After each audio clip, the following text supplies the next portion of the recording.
satu-satunya ijazah di UGM, ya, foto ijazah di UGM maupun universitas terbaik di Indonesia, negeri maupun swasta, itu ya yang berkacamata ya cuma Pak Jokowi. Memang nggak boleh pakai kacamata? Ya itulah. Nah ini kan tahun 2002. Ya, ini masih berkacamata nih. Kan berkacamata 2002. Ini berkacamata 2002. Ini original. Profesor Sofyan Effendi, rektor. Nah, terus ini asli nggak ijazahnya? Kacamata. Asli nggak? Ini bicara kacamata. Iya, ini kacamata. Sumbernya dari mana? Ya sumbernya dari Aswan. Anda tanyakan ini kan sama tanya ini kan? sumber asli atau enggak Bang Andi Azwan? Tahu sumbernya. Makanya ditutup Ini asli. Makanya Sama dong ditutup itunya. penelitianmu. Kalau ada yang pakai nama tapi saya nggak mau sampaikan. Kalau ini udah ditutup. Iya, oke. Tapi ini asli. Anda yakin ini asli? Asli. Asli. Oke. Bung Rismon. Kami meneliti dengan berbagai segala macam metode yang bahkan bisa direkonstruksi oleh Bukan orang lain. kacamata. Bentar. Aduh, Kan kacamata, bicara kacamata nanti ini loh, kesana. kacamata ini loh, kacamata loh. Nanti. Jokowi harus malu pada diri sendiri. Mereka itu nggak henti-hentinya menyebar fitnah pada Jokowi dan keluarga. Sebenarnya sih fitnah itu dengan segera mudah terbongkar. Tapi lucunya, meski sudah ketahuan berbohong, mereka tetap saja berkukuh dengan fitnah-fitnahnya. Yang terbaru adalah soal Rismon Sianipar. Dia baru saja menyebar kebohongan di sebuah acara debat di iNews Rakyat Bersuara pada 16 September yang lalu. Judul debatnya, "Digugat lagi, Jokowi ada yang backup." Cuplikan debat itu menyebar luas di TikTok. Yang hadir sebagai pembicara menarik. Salah satunya Bambang Tri. Dia itu sudah dipenjara 4 tahun setelah dinyatakan bersalah memfitnah Jokowi. Tapi dalam acara itu dia nampak tak berubah. Dia bahkan bilang keyakinan dia makin kuat bahwa ijazah Jokowi palsu. Dia percaya ijazah Jokowi itu buatan pasar pramuka.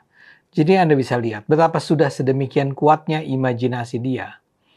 Tapi yang menurut saya paling menarik adalah Rismon Sianipar. Dia dengan penuh percaya diri bilang bahwa indikasi terkuat bahwa ijazah Jokowi palsu adalah foto di ijazah itu Jokowi tampil dengan berkacamata.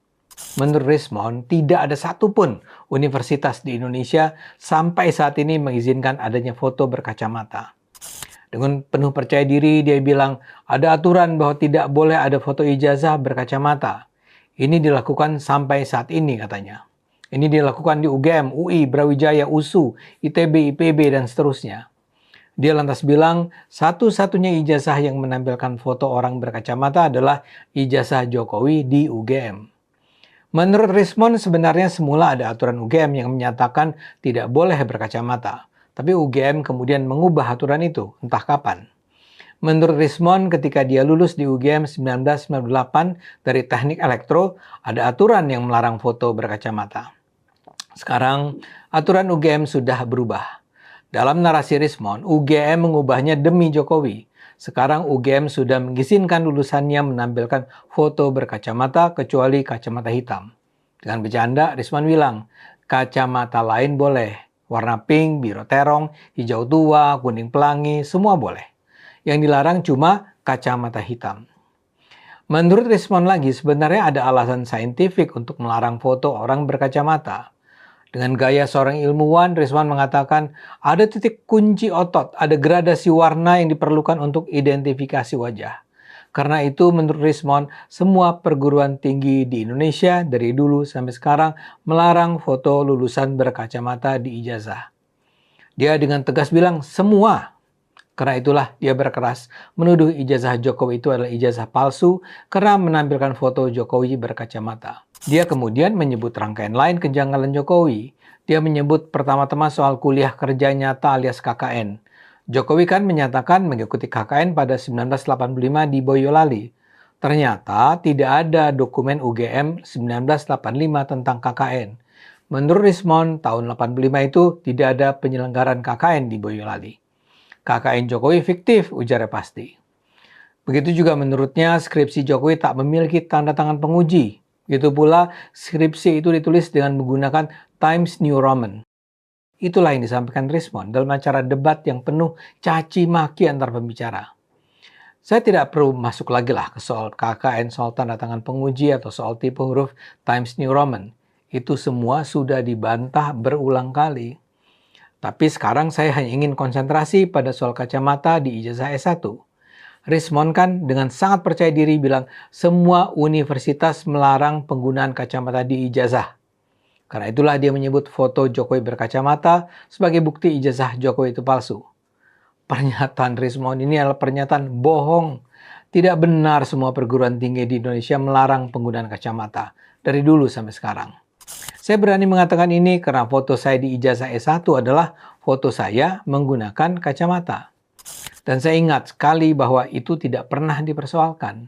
Memang saya lulus pada 1988, sementara Jokowi lulus pada 1985. Tapi jelas, foto ijazah saya membantah pernyataan Rismond bahwa semua universitas melarang penggunaan kacamata pada ijazah sejak dulu sampai sekarang. Karena itu saya merasa Rismond memang sekedar omong kosong saja. Saya tidak tahu mengapa dia berusaha menyebarkan kebohongan tentang Jokowi. Tapi yang jelas, dia bersedia menyebarkan kebohongan secara kasat mata tentang Jokowi tanpa sedikit pun merasa malu atau merasa bersalah. Apa yang dilakukan Rismond mengingatkan saya pada teori lama tentang propaganda hitam yang mengatakan kalau kita secara konsisten menyebarkan kebohongan secara berulang-ulang, maka perlahan-lahan orang akan menerimanya sebagai kebenaran. Mungkin sekali Rismond dan kawan-kawannya juga percaya betapapun mereka tahu bahwa itu bohong, kebohongan itu harus terus mereka ulang agar keyakinan masyarakat tentang Jokowi akan berubah dari positif menjadi negatif. Dan kebohongan yang digelontorkan kubu Rismond, Roy Suryo, dan kawan-kawan tentang Jokowi dan keluarga terus berlanjut. Contoh lain adalah tuduhan bahwa Gibran sebenarnya tidak pernah lulus SMA, sehingga sebenarnya tidak layak untuk mengajukan diri sebagai calon wakil presiden pada 2024. Roy Suryo misalnya mengatakan, Gibran dulu sekolah di Santo Yosef Solo, tapi hanya 2 tahun. Setelah 2 tahun, Gibran kabur ke Singapura.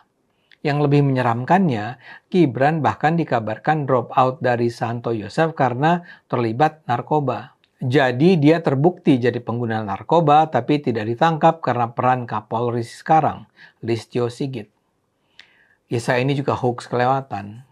Yang membantahnya adalah kepala sekolah Santo Yosef sendiri. Dia bilang Gibran itu nggak pernah bersekolah di Santo Yosef. Jadi tidak benar kalau dia hanya bersekolah 2 tahun di sana dan drop out karena urusan narkoba. Seperti Rismond, Roy begitu saja mengucapkan kebohongan walau cerita bohongnya dapat segera dibantah. Dan dia sama sekali tidak merasa malu.